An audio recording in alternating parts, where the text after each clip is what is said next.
दोस्तों, मैं एडवोकेट राकेश कुमार। आइए जानते हैं, अगर आप जमीन या प्लॉट खरीदना चाहते हैं तो किन किन बातों का आप ध्यान रखें। पहले तो आप ये देख लें, जमीन जिससे आप खरीद रहे हैं उसकी पुश्तैनी जमीन है, या आप बिल्डर से ले रहे हैं, या रीसेलिंग का प्लॉट है।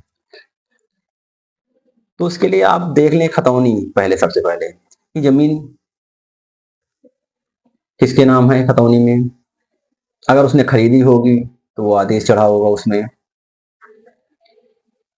और ये भी देख लें वो जमीन किसी एससी की है या किसी और की, ये जरूर देख लें, क्योंकि जमीन खरीदते समय बहुत सावधानियां जरूरी है। अगर जमीन एससी की है तो उसमें 143 कराया गया है कि नहीं, प्लाट के रूप में खरीद रहे हैं 80 कराया गया है कि नहीं, इन चीजों का जरूर ध्यान रख लें। कहीं आप सस्ते के चक्कर में आपकी पूंजी जो आपने बहुत मेहनत से कमाई है कहीं फंस ना जाए, आप परेशान हो जाए, भविष्य में उसका कुछ भी हो सकता है। आप सस्ते के चक्कर में जमीन को खरीद लेते हैं। और ये भी देख लें, अगर आप जमीन खरीद रहे हैं कि वो कहीं बंधक तो नहीं है, क्योंकि अगर जमीन बंधक है तो आपका दाखिल खारिज नहीं होगा। प्लस अगर लोन नहीं भरा जाए तो बैंक वाले आपकी जमीन को ले सकते हैं, फिर आप परेशानी में आ सकते हैं।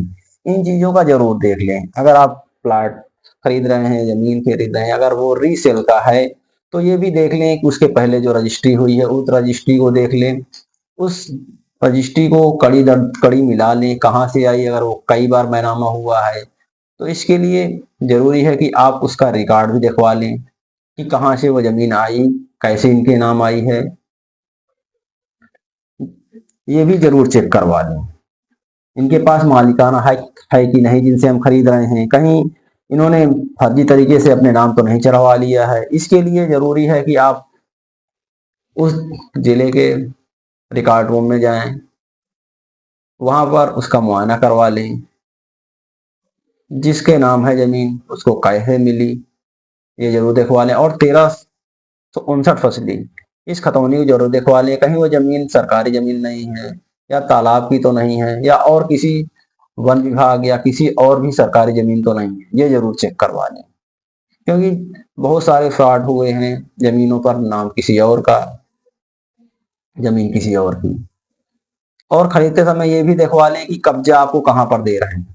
कहीं जमीन आप खरीद लिए, आपको दिखाया कहीं और, कब्जा कहीं और दे रहे हैं, वो जमीन किसी और की है, बाद में पता चलता है जब वहां पर आप निर्माण कराने जाते हैं। तो इसके लिए जमीन बैनामा करवाने से पहले, रजिस्ट्री करवाने से पहले, जहां पर आपको दिखाया गया जमीन या प्लाट आपको पसंद आया, वहां पर कुछ थोड़ा बड़ा निर्माण कराकर बाउंड्री, या तो गड्ढे खुदवा कर देख लें। अगर उसमें पहले से ही प्लाट में अगर बाउंड्री है तो चाहे उसको तोड़वा दें, या एक दो ईंटें, मतलब 1-2 फीट का तोड़वा दें, या कुछ करवा दें कि हाँ लगे कि हाँ इसमें कुछ चेंजमेंट हो रहा है। अगर किसी का है तो वो जरूर उसमें बोलेगा। इस चीज का जरूर ध्यान रख लें। और आती है, जमीन में कोई विवाद तो नहीं है, कोई मुकदमा तो नहीं चल रहा है, इसके बारे में जानकारी कर लें। कहीं आपने जमीन जो खरीदी उसका पहले से ही बंटवारे का विवाद चल रहा है, या और कोई विवाद है, तो आप फिर अनावश्यक उसमें पार्टी बनेंगे, अनावश्यक आप परेशान होंगे। इस वजह से जमीन खरीदने से पहले बहुत सारी सावधानियां होती हैं। अगर आप जमीन खरीद रहे हैं, अगर वो आवासीय नहीं है और आप उसमें मकान बनाने की सोच रहे हैं, तो उसको 80 जरूर करवा लें, क्योंकि बहुत सारे समस्याएं आती हैं। भाई इसमें आपने उसमें मकान बनवा लिया और वो आवासीय नहीं है, तो उसके लिए भी समस्या होती है। अगर जो प्लॉट आप खरीद रहे हैं उसमें ये भी देख लें कि उसमें अप्रूवल है कि नहीं, नक्शे वगैरह का, ये भी देख लें। नगर पालिका या विकास प्राधिकरण का कोई उसमें इशू तो नहीं है। उसके बाद सबसे जरूरी है कि आप जो जमीन खरीद रहे हैं उसको देख लें, जो मास्टर प्लान है वो मास्टर प्लान में उस जमीन का किस पर्पज से सुरक्षित किया गया है। वो जिस पर्पज से सुरक्षित किया गया है, क्या जमीन जो आप खरीद रहे हैं उसी पर्पज से ले रहे हैं कि अदर पर्पज से। अगर आप जमीन वहां पर आवासीय ले रहे हैं, आप घर बनाना चाहते हैं, अगर वो वहां पर मास्टर प्लान में उस पर्पज के लिए नहीं है तो आपका नक्शा नहीं पास होगा। जी हाँ, आप सस्ते के चक्कर में उसको ले लेते हैं तो समस्या में आ जाएंगे। इस वजह से उसको देख लें, मास्टर प्लान को इग्नोर बिल्कुल ना करें। जी हाँ, अगर आप इग्नोर करके सस्ते के चक्कर में ले लेते हैं, तो फिर आपके जो पूंजी है वो बर्बाद जाएगी। आप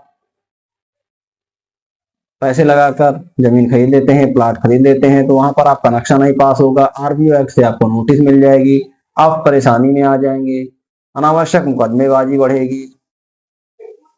प्लस उसमें आपको ये भी देखना होगा कि अगर आपको बहुत जरूरी है कि हाँ हम कुछ सक्षम नहीं है कि हम मास्टर प्लान के अनुसार जमीन खरीदे, वहां पर बहुत महंगी है, तो ये भी देख लें कि फिर वहां पर कम से कम 50-100 मकान बने हो, आवासी आसपास हो, तो फिर एक बार आप रिस्क ले सकते हैं, फिर भी उसका नक्शा नहीं पास होगा, अपने रिस्क पर आप ले सकते हैं। मैं तो प्रेफर नहीं करूंगा कि आप वहां पर लें जहां पर मास्टर प्लान में ये उस पर्पज के लिए नहीं है जिस पर्पज के लिए आप खरीद रहे हैं, इसके जरूर देख लें। फिर आप ये भी रिकॉर्ड जमीन का मुआयना जरूर करवा लें, राजस्व रिकॉर्ड में जो मुआफिस खाना होता है जिले का, वहां पर कि उस जमीन में जिससे आप खरीद रहे हैं उसका नाम कैसे आया, और